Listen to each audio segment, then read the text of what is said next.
महात्मा ने कहा है कि अपना खाना तो चिंता कैसी।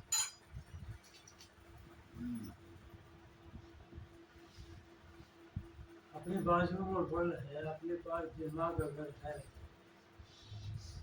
तो हम किसी के सामने हाथ क्यों फैलाएं। ये भी कहा है कि यदि कोई मांगता है तो वो मर जाएगा। कबीर साहब के नाम का मसला है कि मांगन मरण समान, मत कोई मांगो भीख और मांगन से मरना भला, ये सदगुरु की सीख। ऐसी सीख। ये जो मंदिरों में पूजा करते हैं ये पुजारी नहीं है, ये सब भिखारी हैं। ये थोड़ा सा फूल पत्ती 10-5 रुपया, ये तेल में रुई भिगाई, आरती घुमाई, हाथ जोड़े खड़े, उसको लोग भक्ति मानते, उसको लोग पुजारी मानते।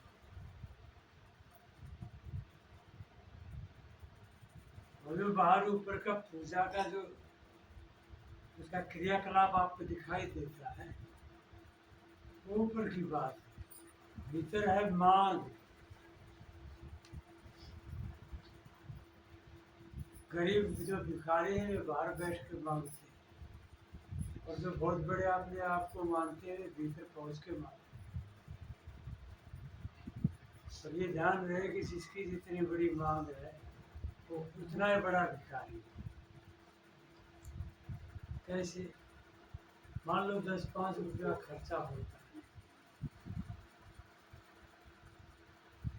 तेल घी दिया बाती,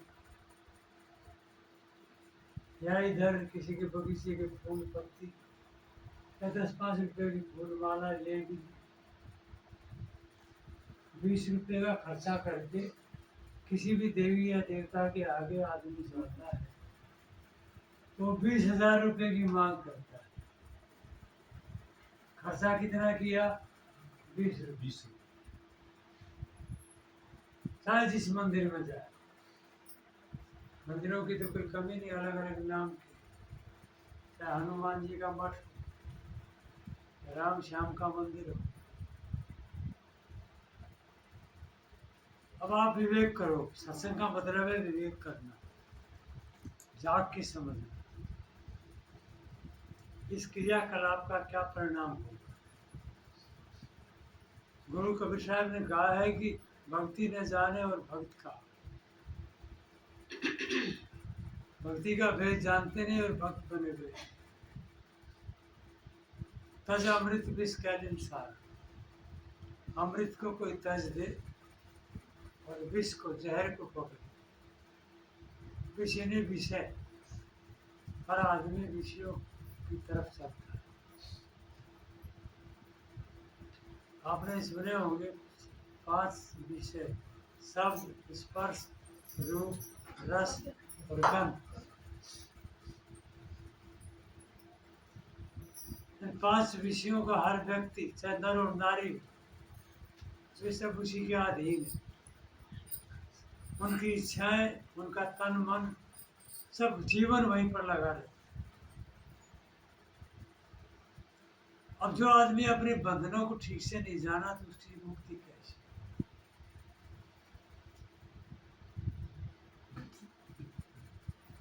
कौन मुक्त करेगा? किसने ठेका लिया? हाँ, ठेकेदार गुरु हैं। एक जगह तो बता दें कि महाराज हमारे गुरु जी आगे मिलेंगे, इधर हम मरे नहीं, उसने पकड़े।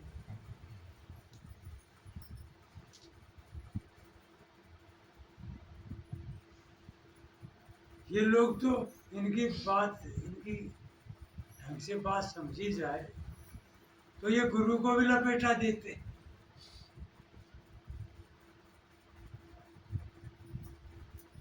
संसार के लिए फिर जन्म धरवाते। एक ने पद गाया, मैंने विरोध किया, क्योंकि जो मुक्त हो जाएगा वो क्यों आएगा? ये कूड़ा कचरा के लिए मुश्किल से छुटकारा होता है और तुम फिर उसे बुलाते। कबीर साहब जैसे सदगुरु को मुक्त नहीं होने दिए। फिर मैंने वहां मिला था। तो सत्संग का मतलब है भरम, अंधविश्वास, धोखा, झांसा से बच जाए। अब भक्त बने बैठे हैं, साहब को ये बातें खटकी थी। वो भक्ति नहीं है। असली भक्ति है अपने जीवन का सुधार, वो जीवन है। तो मोटी मोटी बातें घर में रह करके भी यदि कोई ठीक से पालन करेगा, वे आदमी भी संतुष्ट रहेगा, उसके जीवन में शांति रहेगी। पहली बात उठाया, जब अपना ही खाना है तो दीनता कैसी। मत फैलाओ किसी के आगे बात। बाजू में बल है, दिमाग है, तो मेहनत करके कमा के खाने में क्या पाप। हाँ, खाने कमाने के धंधे, दिशा, विषय, ये सब अलग अलग हो सकते। कोई सर्विस करता है, कोई खेती बाड़ी करता है, कोई अपनी दुकान धर के लोहा रखकर कुछ भी, वो सब जीवन निर्वाह। क्योंकि जीवन ऐसे नहीं व्यतीत होता, इसमें चाहिए तन को ढकना है, पेट को भरना है। इसके लिए भी लोग बहुत मारा मारी करते हैं, क्योंकि उन्हें जीने का ढंग नहीं आया। तो पहला सूत्र पकड़ो, जब हमें अपना ही खाना, तो फिर काय होठ लटका, काय हाथ फैला, काय किसी के दरवाजे पर मांगने जा, फिर दीनता कैसी। और दूसरी बात है कि सराय में रहना तो दावा कैसे। सराय, धर्मशाला, इसमें लोग रात में शाम को आकर रुकते हैं और सुबह बिस्तर गोल हो जाते हैं। अब बिस्तर फैला के कोई दावेदार बनेगी, अब बस यही उसका दावा तो था। नहीं कि मुसाफिर खाना भी कहते, ये जगत मुसाफिर खाना है, यहाँ तेरा नहीं ठिकाना है। अपना खाना दीनता कैसी, कमा के खाओ, कमाने जैसा है वैसा कमाओ, फल बल छल नहीं, कर्मों को सदा सामने रखो, अच्छे कर्म का फल ही अच्छा होगा, और जिसका मन सच्चा होगा उसका हर काम अच्छा होगा, कहीं भी। और सराय में रहना तो दावा कैसे, ये मकान में रहना कितने दिन तक, और कभी भी मौत झपट ले जाएगी। कोई अलग से चल के मौत नहीं आती, ये श्वासों की धोखनी चल रही है, कब श्वास बंद हो जाए कौन जानता है। इसलिए कर्मों का सुधार कबीर साहब की विचारधारा में सबसे बड़ा पाठ। कर्मों का मतलब होता है मन की सोच। आदमी की सोच बहुत गलत है, भीतर भीतर जलन रहती है, टूटा रहता है, अपने को बहुत कुछ मानता है। प्रत्येक आदमी इस भ्रम में जीता है कि जितना मैं काम का हूँ दूसरा नहीं, जितना मुझे पता है उसे नहीं। ठीक बात है, अच्छी बात का पता लगना क्या बुरा है, मैं इस पक्ष में। पता नहीं है और पते का दावेदार, यहाँ से गड़बड़ हो। तो संत महात्मा ने कहा है कि ये शरीर भी थोड़े दिन के लिए पाहुना है। कोई बचपन में चला जाता है, कोई बुढ़ापा, गेहूँ चावल मोट मटर, क्या आग धुआं क्या अंगारा, सब ठाट पड़ा रह जाएगा जब लाश चलेगा भंडारा। किसका नहीं पड़ा। कोई सराय में है, सफर में है, यात्री है, मुसाफिर है, तो किसको दोस्त कहें, किसको दुश्मन। इसलिए जीवन की जलन मिटाओ, हंसी खुशी का जीवन होना चाहिए। दूसरी बात, सराय में रहना दावा कर। और तीसरी बात भी याद रखो, जब अपने जीवन को ठीक नहीं किया तो फिर बुद्धि भी कैसी, किस बात का समझना। चलो दूसरे का जीवन दूसरे का, पति की बात पत्नी ने माने, उसका भी हक, स्वीकार इनकार करने का। छोटे बड़े भाई होते हैं, इनकी बात आपस में नहीं माने, लेकिन कम से कम अपने जीवन पर तो अधिकार है। दूसरों का जीवन बाद में ठीक कर लेना, पहले अपने जीवन को ठीक करना। आपका जीवन अच्छा भला होगा तो किसी के काम का हो सकता है। आप ही अपने जीवन को बर्बाद किए बैठे तो दूसरे की क्या मदद करो। या यूँ कहो कि आप अगर पीछे बैठे हो तो दूसरे को क्या निकाले। किसी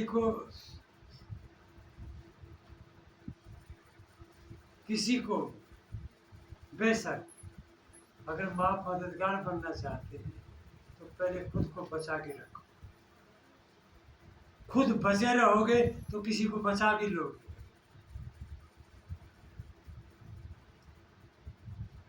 तो तीसरी बात है कि अपने जीवन को साफ सुथरा बनाओ, इस पर पूरा अधिकार है। और मैं एक बात कभी याद आती है तो कहता हूँ कि हम किसी को क्यों कहें कि आप कैसे हो, आप खुद ही जानते हो आप जैसे हो। हमारे कहने थोड़ा ही कुछ। चोर भी क्या नहीं जानता मैं चोर हूँ, शराबी भी जानता है मैं शराबी, झूठा भी जानता है कि मैं झूठा हूँ, मैं बात बदलता हूँ। ये चतुराई काम नहीं आई। अंतःकरण की मलिनता है, वही पाप है। वहाँ से दुख, अंधेरा, अज्ञानता सब पनपते। तो कम से कम अपने जीवन को साफ सुथरा कैसे बनेगा। सारे नशे जहर हैं। घरों में मांस, मिट्टी, शराब, कबाब, किसी की आदत पड़ जाती है।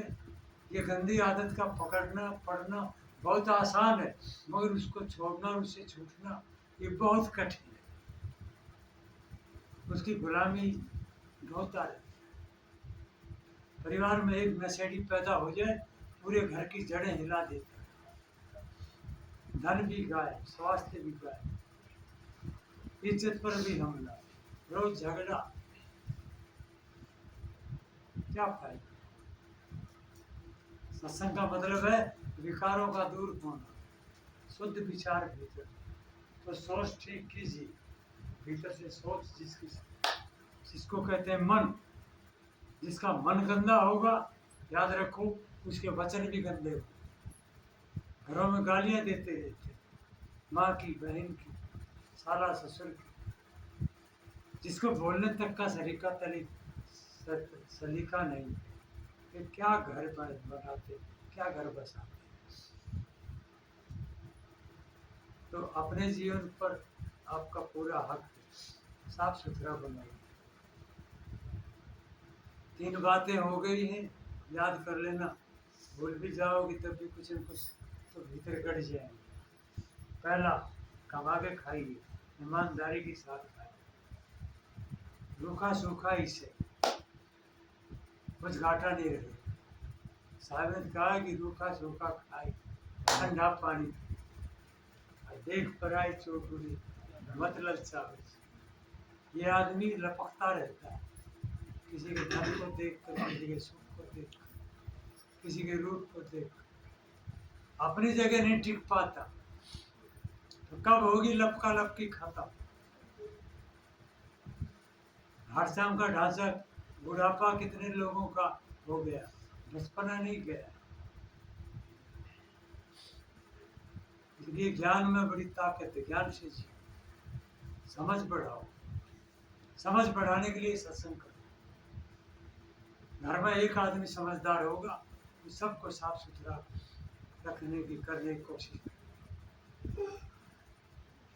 गलत संगत को मत, उनको उनको दूर से पढ़ना कोई भी। गिरधर कविराय ने एक बात बड़ी अच्छी कही। वो कहते हैं कि रहिए लटपट काट दे, रूखा सूखा खा के धूप छांव में बैठकर सीधा वेश सादा वेशभूषा पहनकर जीवन के दिन बिताए जा सकते हैं। लटपट का मतलब जिस तरह रहिए लटपट काट दिन वरु घामे सोए, घाम धूप तकलीफ उठा लेना कोई बात। रहिए लटपट काट दिन वरु घामे सोए, छाहनवा की बैठिए जो तरु पतरो। कहते हैं किसी पतले दुबले पेड़ के नीचे जाके मत बैठ, जो तरु पतरो होए एक दिन धोखा दे है, जा दिन बहे बयार टूट तब जड़ से जई है। कहे गिरधर कविराय छा मोटे की गई और पत्ते सब झड़ जाए तब छा में तभी कुछ न कुछ छाया लकड़ी दे। पेड़ का उदाहरण दे करके किसी अच्छे बड़े व्यक्ति की संगत करो, कुसंगी से बचो, झूठे से बचो, बात मारने वाले से बचो, समय बर्बाद करने वाले से बचो। बचना चाहो तो बचो, जीवन आपका है, बुरादी का। अपना खाना दिन तक कैसी, सराय में रहना दावा क्या है, और अपने जीवन को ठीक नहीं किया फिर बुद्धि भी कैसी। चौथी बात है जब मर ही जाना है, चाहे कोई सत्संग करे न करे सबको पता है कि जाना है। कबीर साहब ने कहा कि जो सत्संग में आए उनको भी कहा ये भी जाएंगे। जैसे अभी मैं सबको कह दूँ सब बैठे आए हैं तो जाएंगे, और एक दिन काया को छोड़ के भी जाएंगे, वहां पर भी ये बात घटित होती है। साहब कहते हैं अपनी रचना में ये भी जाएंगे और वो भी जाएंगे, जो अपने खाट पर सो रहे हैं ना, जो नहीं आए वे भी जाएंगे, जो आया तो वो पक्का जाएंगे। ये आवागमन ही तो बंद करना है। जहाँ कोई आया तो क्या पाया, और यहाँ से गया तो फिर धक्के खाएगा। लाखों करोड़ों जंगल बैठा रखा महात्माओं, कितनी बार आए गए मनुष्य शरीर को पाए और टूटते चले गए। लाखों करोड़ों जन्म तुमने पाए और जन्मे जहाँ हो दुख ही उठाए। सिर्फ दुख के सिवाय और क्या है। ऊपर से आदमी नाटक करता है, ऊपर से घाव नहीं दिखता और सब भीतर से चकनाचूर, क्या लाभ होगा। लाखों करोड़ों जन्म तुमने पाए, जन्मे जहाँ हो दुख ही उठाए। क्यों भूलते हो ये तन चाम का है, अरे झूठा भरोसा धन और धाम का है। किस पर मुंह धोके बैठे। इसलिए सोच ठीक करो, जिसका मन गंदा होगा उसके वचन भी गंदे होंगे, और जिसके वचन गंदे होंगे उससे तन से बदन से जो कर्म करेगा ये कर्म भी गंदे। पूरा जीवन जिसका गंदगी से भरा हो वो भी कोई जीवन है। तो चौथी बात मजबूती से पकड़ो, जब मर ही जाना है। हर आदमी चिंतित है। कहा जाता है कि चिता में तो मुर्दे जलाए जाते और चिंता में जीते जागते जलते। ऐसी भट्टी जल रही है कि धुआं भी नहीं उठ दिखाई देता और लगी बुझती भी नहीं। क्यों? सत्संग के बिना जीना नहीं आता, किसी अच्छे गुरु की शरण के बिना जीवन साफ सुथरा नहीं होता। संसार में तो ये खा लिए कमा लिए भोग लिए, ये सारे काम पशु पक्षी कुत्ते बिल्ली भी करके मर जाते। सत्संग में अपना बोध होता है, अपना पता लगता है कि मैं हूँ कौन, मेरा बंधन क्या, मुक्ति क्या, पाया कहाँ से, जाऊंगा कहाँ। असली मुद्दे की बात सत्संग में नहीं करते, वो कहीं कहीं सत्संग होता है। इसलिए जब ये तो तय है कि जाना है, मरना है, बेशर्त अर्थी उठे, तो मर ही जाना है, इस बात को भी पक्का पकड़ो, तो फिर चिंता किस बात की? आज मरेगी कल, क्या फर्क पड़ता? तो जिसके जीवन में कोई चिंता नहीं, उसका जीवन सार्थक है। हर आदमी चिंतित है। तो ये इन चार बातों के आसपास टाइम भी हो गया होगा। साहेब